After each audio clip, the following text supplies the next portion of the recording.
بسم اللہ الرحمن الرحیم۔ ایک اور لڑائی۔ محترم عزیز دوستو، آج ہم بات کرنے والے ہیں مسلمان اور یہودی کے بیچ میں ہونے والی لڑائی کے بارے میں۔ چلیے شروع کرتے ہیں۔ ایک دن بنی قینقاع کی بستی میں بازار لگا ہوا تھا۔ دکانیں سج رہی تھیں، خرید فروخت کا بازار گرم تھا۔ مرد عورتیں بچے بازار کی سیر کرتے پھر رہے تھے۔ اس وقت تک پردے کا حکم نہیں آیا تھا، اس لیے عورتیں بازاروں میں بے نقاب گھوما پھرا کرتی تھیں۔ ایک انصار کی نوجوان عورت دودھ بیچنے کے لیے گئی۔ دودھ بیچ کر وہ ایک یہودی سنار کی دکان پر کچھ خریدنے کے لیے کھڑی ہو گئی۔ عورت خوبصورت تھی۔ یہودی نے اسے للچائی نظروں سے دیکھا۔ نوجوان عورت نے ایک چیز پسند کر کے اس کی قیمت پوچھی۔ اے خوبصورت چاند، اگر یہ چیز تم کو پسند ہے تو تمہاری نظر میں میری طرف سے تحفہ قبول کرو، یہودی سنار نے کہا۔ عورت کو اس کی بات بہت بری لگی۔ اس نے کہا، تحفہ عزیزوں یا دوستوں کو دیا جاتا ہے، میں تمہاری نہ عزیز ہوں اور نہ دوست۔ سنار نے بات کاٹتے ہوئے کہا، اے حسینہ، تم نے میرے جذبات میں ہلچل مچا ڈالی ہے، تم نے میرے دل کو زخمی کر دیا ہے، بس میری طرف توجہ کرو، میں تم پر نثار ہونا چاہتا ہوں۔ عورت نے اسے کوئی جواب نہ دیا۔ وہ آگے بڑھنے لگی۔ یہودی نے لپک کر اس کا آنچل پکڑ لیا۔ اے حسن و خوبصورتی کی تصویر، میرا دل چرا کر، میرے سینے پر خنجر چلا کر تم کہاں جا رہی ہو؟ دیکھو، میرا آنچل چھوڑ دو۔ نوجوان حسینہ نے بگڑ کر کہا، چھوڑ دوں گا اگر مجھے میرا دل واپس کر دو، یہودی نے کہا۔ اسی وقت ایک گرجتی ہوئی آواز آئی، اے بدبخت شخص، ہٹ جا۔ یہودی نے پلٹ کر دیکھا، ایک انصار تیش و غضب میں بھرے ہوئے نظر آئے۔ انہوں نے کہا، عورتوں کو چھیڑنا شرافت کے خلاف ہے، یہ کمینے لوگوں کا کام ہے۔ اس حسینہ نے میری چیزیں چرا لی ہیں، میں اسے نہیں چھوڑ سکتا، یہودی نے کہا۔ یہ جھوٹ بولتا ہے، عورت نے کہا۔ اس بیچ بہت سے یہودی جمع ہو گئے۔ بتاؤ، اس نے کیا چیزیں چرائی ہیں؟ انصار نے کہا۔ اتنے میں ایک یہودی نے انصار پر حملہ کر دیا اور بولا، تمہاری یہ ضرورت کی تم ہمارے محلے میں، ہماری بستی میں اور ہمارے بازار میں آ کر ہماری قوم کے لوگوں کو دھمکا رہے ہو؟ انصاری نے بھی جلدی سے تلوار کھینچ لی، لیکن اس سے پہلے کہ وہ تلوار بلند کرتے یہودی کی تلوار ان کے سر پر پڑی۔ سر سے خون بہنے لگا۔ جس طرح زخمی شیر غضبناک ہو جاتا ہے، ویسے ہی انصاری بھی گھائل ہو کر غضبناک ہو گئے۔ انہوں نے جلدی سے حملہ کیا۔ یہودی جہنم رسید ہو گیا۔ یہودی کے قتل ہوتے ہی یہودی بوکھلا گئے۔ بہتوں کی تلواریں نکل آئیں اور ایک ساتھ سب نے اس انصاری پر حملہ کر دیا۔ انصاری صحابی زخمی ہو کر گرے اور شہید ہو گئے۔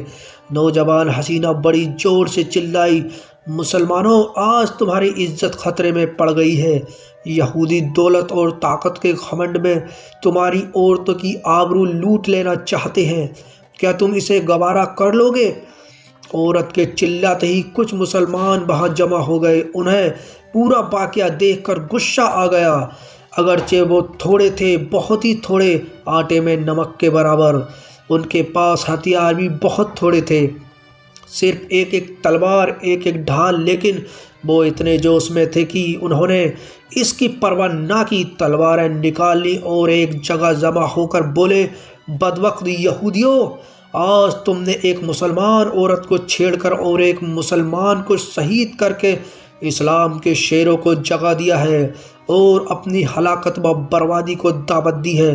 جو غبار، کینہ اور حسد تمہارے دلوں میں بھرا ہوا ہے، تم نے اسے نکالنے کا ارادہ کیا ہے، تم نے اعلان جنگ کر دیا ہے۔ ہم تمہارے اعلان کو قبول کرتے ہیں، آؤ مقابلے میں، بلاؤ اپنی فوج کو۔ یہودی بھی جیسے لڑنے مرنے کو تیار تھے۔ انہوں نے اپنی فوج بلا لی۔ یہودی فوج میں 700 جوان تھے اور مسلمان کل 15-20 تھے۔ لڑائی شروع ہو گئی۔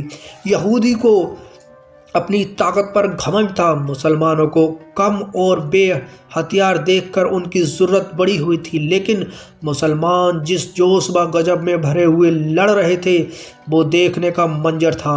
وہ جس جرپوش پر حملہ کرتے خود سے ہی نیچے گردن پر تلوار مارتے سر کٹ کر دور جا گرتا۔ ہر جرپوش کے مرنے پر اللہ اکبر کا زوردار نعرہ لگاتے یہودی اور غصے میں آ کر حملہ کرتے۔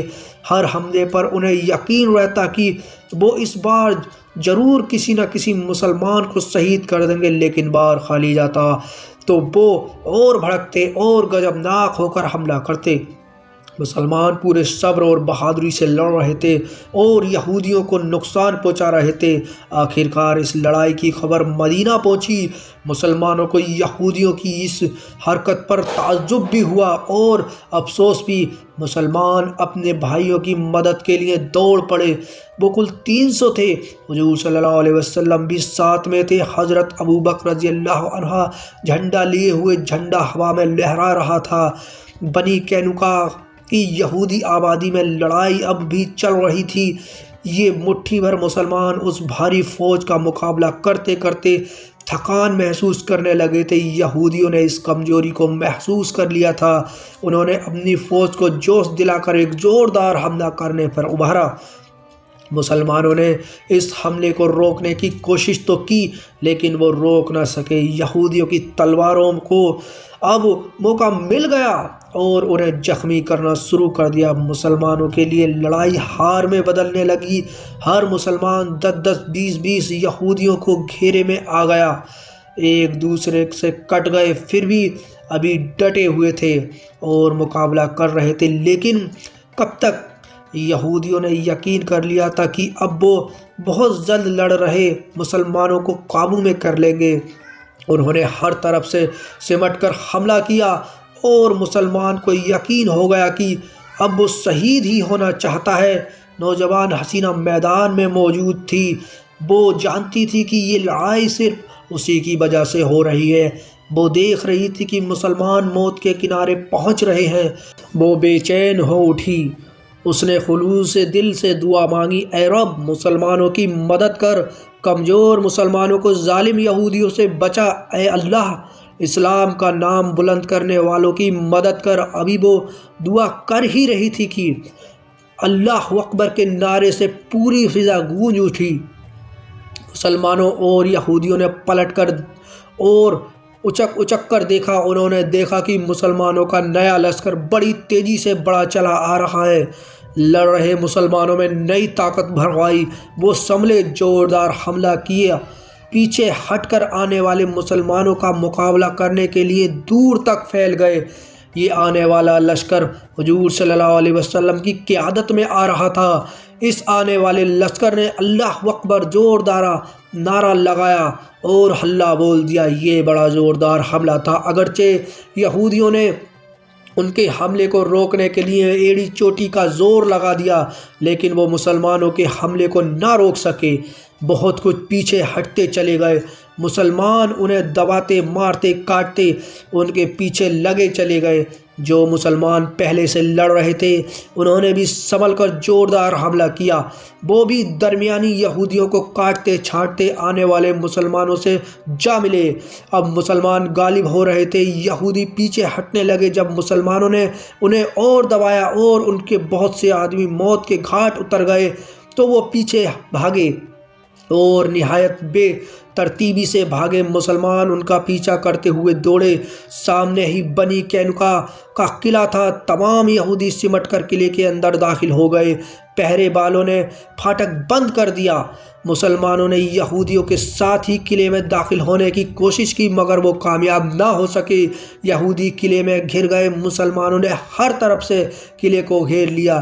یہ گھیراؤ 15 دن تک چلتا رہا۔ مسلمانوں نے اتنی شکتی سے نگرانی کی کہ قلعے کے اندر چڑیا پر تک نہ مار سکے۔ چونکہ یہودیوں کو اتنے لمبے گھیراؤ کی امید نہ تھی، اس لیے انہوں نے رسد یعنی راشن کا سامان مہیا نہ کیا تھا۔ نتیجہ یہ ہوا کہ راشن ختم ہو گیا اور یہودی فاقوں سے مرنے لگے۔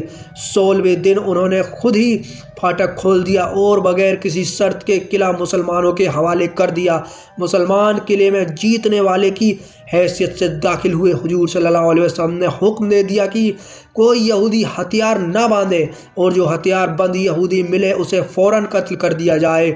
اس لیے یہودی راستوں پہ سر جھکائے ہی کھڑے ملے۔ آج یہودیوں کا گھمنڈ چور ہو گیا تھا۔ ان کا قلعہ مسلمانوں کے قبضے میں پہنچ چکا تھا۔ وہ نہتے کھڑے تھے، ڈر رہے تھے اور کانپ رہے تھے۔ موت ان کی آنکھوں کے سامنے ناچ رہی تھی۔ وہ جانتے تھے کہ قیدیوں کو قتل کر دیا جاتا ہے۔ عربوں کا یہی قانون ہے۔ انہیں ڈر ہی نہیں بلکہ یقین تھا کہ وہ سب کے سب قتل کر دیے جائیں گے۔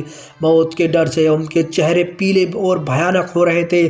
حضور صلی اللہ علیہ وسلم نے یہودیوں کو گرفتار کرنے کا حکم دے دیا۔ مسلمانوں نے ایک سرے سے یہودیوں کو گرفتار کرنا شروع کر دیا۔